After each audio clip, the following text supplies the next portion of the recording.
Hi guys, welcome to விஷோ info. Madurai Meenakshi Amman கோவில் புளியோதரை எப்படி செய்கிறதுன்னு பார்க்கலாங்க. வீடியோக்குள்ளே போகிறதுக்கு முன்னாடி நீங்கள் இன்னும் நம்ம சேனலில் சப்ஸ்கிரைப் பண்ணுன்னா சப்ஸ்கிரைப் பண்ணுங்கள். அப்படியே பக்கத்தில் இருக்கிற பெல் ஐக்கானை கிளிக் பண்ணுங்கள். அப்போ தான் நான் போஸ்ட் பண்ணுற வீடியோ எல்லாத்தையும் நீங்கள் உடனே பார்க்கலாம். வீடியோக்குள்ளே போகலாங்க. மதுரை மீனாட்சி அம்மன் கோவில் புளியோதரை செய்ய போகிறோங்க. எல்லா இடத்துலேருந்து தான் புளியோதரை செய்வாங்க, ஆனால் ஒவ்வொரு இடத்துல ஒவ்வொரு டேஸ்ட்டாக இருக்கும். அதுக்கான அந்த ரெசிபி எப்படி செய்கிறதுன்னு பார்க்கலாங்க. கடுகு எடுத்து வச்சுருக்கேன் தாளிக்கிறதுக்கு. அப்புறம் உளுத்தம்பருப்பு, கடலைப்பருப்பு, சிகப்பு மிளகாய் தாளிக்கிறதுக்கு எடுத்து வச்சுருக்கேன். இந்த ரெசிபிக்கு தேவையான உப்பு, புளி கரைச்சி வச்சுருக்கேன், ஒரு சின்ன நெல்லிக்காய் அளவு, மஞ்சள் தூள், பெருங்காயத்தூள் எடுத்து வச்சுருக்கேன். இதையெல்லாம் வறுத்துட்டு கோர்ஸாக பவுட்ரு பண்ணிக்க போகிறோம். தனியா, மிளகு, வெந்தயம் இதை தனியாக வறுத்துட்டு கோர்ஸாக பவுட்ரு பண்ணிக்கணும். அப்புறம் தாளிக்கிறதுக்கு எப்படியும் எண்ணெய் ஊற்றுவோம். அந்த எண்ணெயில் எண்ணெய் ஹீட் ஆன உடனே இந்த மிளகாயை மட்டும் ஒரு நிமிஷம் நல்லா ரோஸ்ட்டாக வறுத்து தனியாக எடுத்ததுக்கப்புறம் தான் இந்த தாளிப்பெல்லாம் சேர்க்க போகிறோங்க. தனியா, மல்லி, வெந்தயம், எள்ளு இதெல்லாம் ஃபஸ்ட்டு இதை மட்டும் நம்ம கோர்ஸாக, அதாவது வறுத்துட்டு கோர்ஸாக பவுட்ரு பண்ணிக்கணும். அதுக்கப்புறம் இந்த மிளகாயை வறுத்துட்டு தனியாக பவுட்ரு பண்ணிக்கணும். இப்போ இதெல்லாம் எப்படி செய்கிறதுன்னு பார்க்கலாங்க. ஒரு பேனை ஹீட் பண்ணி வச்சுருக்கேங்க. இப்போ நான் ஆல்ரெடி சொன்ன மாதிரி தனியா, மிளகு, வெந்தயம், கருப்பு எள்ளு இதையெல்லாம் ஒன்றா சேர்த்து வறுத்துக்கலாங்க. கம்மியான குவான்டிட்டிங்கிறதுனால நான் எல்லாம் ஒன்றா சேர்த்துட்டேங்க. நீங்கள் ஜாஸ்தி குவான்டிட்டி செய்கிறதா இருந்தால் தனியாவை நல்லா வறுத்துட்டு அப்புறம் மிளகு, எள்ளு, வெந்தயம் இப்படின்னு ஒவ்வொன்றா சேர்த்திக்கோங்க. இப்போ இது ஓரளவுக்கு நல்லா ரோஸ்ட் ஆகட்டுங்க. பாருங்கள், இதெல்லாம் சூப்பராக வறுத்தாச்சு. இப்போ இதை ஆறட்டுங்க. அப்போ தான் பவுட்ரு பண்ண முடியும். ரொம்ப நைஸாக பவுட்ரு பண்ணிடாதீங்க. ஓரளவுக்கு கோர்ஸாக இருந்தால் தான் நம்மளோட புளியோதரை நல்லா இருக்கும். இது ஒரு பிளேட்டுக்கு மாற்றி ஆற வச்சுக்கலாங்க. மறுபடியும் பேனை ஹீட் பண்ணிக்கோங்க. நல்லெண்ணெய் ஊற்றிக்கோங்க. நல்லெண்ணெய் ஊற்றி செஞ்சால் தான் இந்த ரெசிபி நல்லாயிருக்கும். ஓரளவுக்கு தாராளமாகவே ஒரு 2 டேபிள் ஸ்பூன் ஊற்றிக்கோங்க. ஏன்னா இதில் நம்ம மிளகாய் போட்டு எடுத்துட்டு அதுக்கப்புறம் இதே இதில் தான் நம்ம தாளிக்க போகிறோம். இது ஒரே ஒரு நிமிஷம் நல்லா ரோஸ்ட்டாக வறுத்துக்கலாங்க. ஏன்னா கம்மியான குவான்டிட்டி தானே இருக்குது, அதனால் ரொம்ப நேரம் எடுக்காதுங்க. கம்மி குவான்டிட்டிங்கிறதுனால சீக்கிரமே வறுத்துடலாம். ஒரே ஒரு நிமிஷம் இதை வறுத்தா போதுங்க. பாருங்கள், மிளகாயை எண்ணெயில் நல்லா வறுத்தாச்சு. இந்த மாதிரி வறுத்து சேர்த்தோம்னா நம்மளோட புளி சாதம் நல்லா கலராக இருக்குங்க, நல்லா டேஸ்ட்டாக இருக்குங்க. இப்போ இதை ஒரு பிளேட்டுக்கு மாற்றிக்கலாங்க. பாருங்கள், அந்த எண்ணெயில் இருக்கிற மிளகாயை மட்டும் நம்ம எடுத்துட்டோம். இப்போ ஒரு தாளிப்பு இதுக்கு செஞ்சுக்கலாங்க. நம்ம ரெடியாக எடுத்து வச்சுருக்கோம் எல்லாமே. ஆயில் ஆல்ரெடி ஹீட்டாக தான் இருக்குது. கடுகு எடுத்து வச்சுருக்கோம், அதை சேர்த்திக்கலாம்.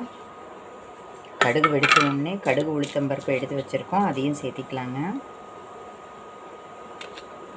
ஒரே ஒரு செகண்ட் கடுகு வெடிக்கட்டுங்க. நல்லெண்ணெய் ஊற்றி செய்யுங்க, அப்போ தான் புளியோதரை நல்லாயிருக்கும்.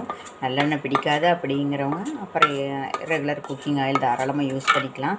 நல்லெண்ணெய் ஊற்றினா தான் ட்ரெடிஷ்னல் டேஸ்ட்டு வருங்க.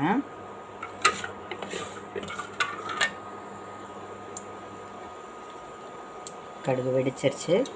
கடுகு வெடிச்சிருச்சுங்க. கடலைப்பருப்பு, உளுத்தம்பருப்பு இப்போ சேர்த்திக்கலாம்.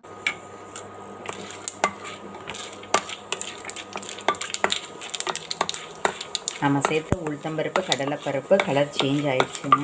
ஓரளவுக்கு கோல்டன் கலர் ஆகிட்டு வருது. இப்போ எடுத்து வச்சுருக்கிற சிகப்பு மிளகாயை சேர்த்துக்கலாங்க. அதுக்கப்புறம் பெருங்காயத்தூள், மஞ்சள் தூள் எடுத்து வச்சுருக்கோம், அதையும் சேர்த்துக்கலாங்க.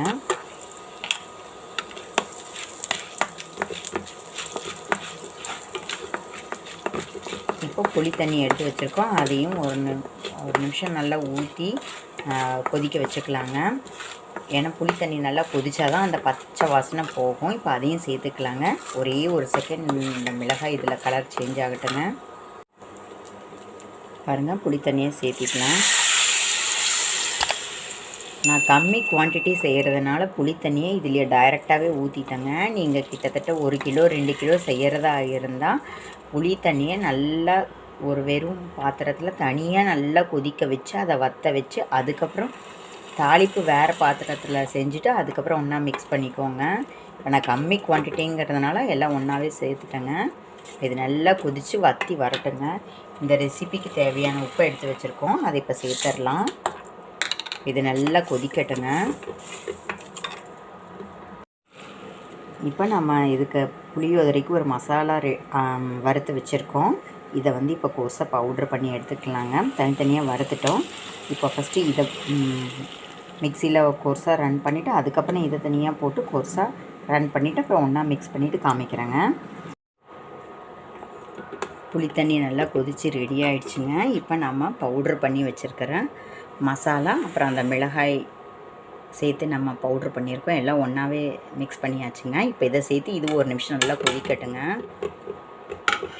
கருப்பு எள்ளு சேர்த்தா தான் டேஸ்ட்டாக இருக்குங்க. ட்ரெடிஷ்னலாக கருப்பு எள்ளு தான் சேர்ப்பாங்க. கருப்பு எள்ளு பிடிக்காதவங்க வேணால் ஒயிட் இது யூஸ் பண்ணிக்குவாங்க. ஆனால் இந்த இது சேர்த்தா ரொம்ப டேஸ்ட்டாக இருக்குங்க. ட்ரை பண்ணி பாருங்கள். அதே மாதிரி மிளகாய் நல்லா வறுத்தா தான் இந்தளவுக்கு நம்மளோட சாதம் நல்லா கலராக வருங்க. இப்போ இதுவும் சேர்த்து நல்லா ஒரு கொதிக்கட்டுங்க. புளிக்காய்ச்சல் கொதித்து ரெடி ஆகிடுச்சுங்க. இப்போ நம்ம அடுப்பை ஆஃப் பண்ணிக்கலாங்க. இது ஒரு நிமிஷம் நல்லா ஆற வச்சுக்கலாங்க.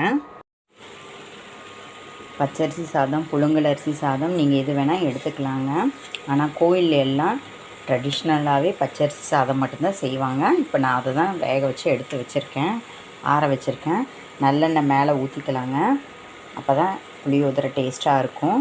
அதில் நிறைய எண்ணெய் இதில் நிறைய எண்ணெய் நம்ம தாளிக்கும் போதும் சேர்த்துருக்கோம், இப்போவும் சேர்க்கணுமான்னு கேட்டால் அப்போ தாங்க செம்ம டேஸ்ட்டாக இருக்கும்.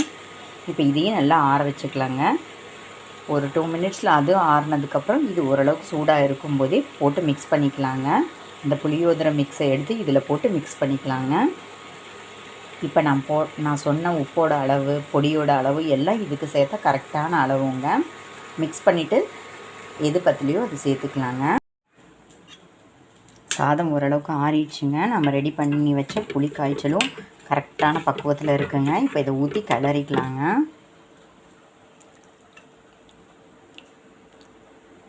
நல்லா மிக்ஸ் பண்ணிவிட்டு எது பத்தலையோ அது சேர்த்துக்கலாங்க. நல்லா மிக்ஸ் பண்ணிக்கலாங்க.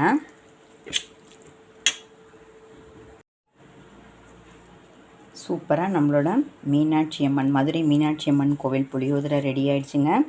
பச்சை கருவேப்பிலை இருந்தால் தூவிக்கலாங்க. இப்போ இது நல்லா மறுபடியும் இன்னொரு தடவை மிக்ஸ் பண்ணிவிட்டு நான் ஒரு பிளேட்டுக்கு மாற்றிட்டு காமிக்கிறேங்க. வேக வச்ச கருப்பு கொண்டக்கடலை, ரோஸ்ட்டு பண்ண வேர்க்கடலை, இந்த டயத்தில் நீங்கள் அதை கூட சேர்த்துக்கலாங்க. நம்மளோட புளி சாதம் இன்னும் எக்ஸ்ட்ரா டேஸ்ட்டாக இருக்குங்க.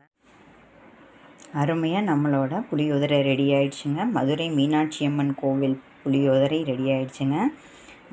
மதுரைக்கு மீனாட்சி அம்மன் கோவிலுக்கு போனீங்கன்னா இந்த மாதிரி தான் செய்வாங்க. ட்ரெடிஷ்னல் ரெசிபிங்க.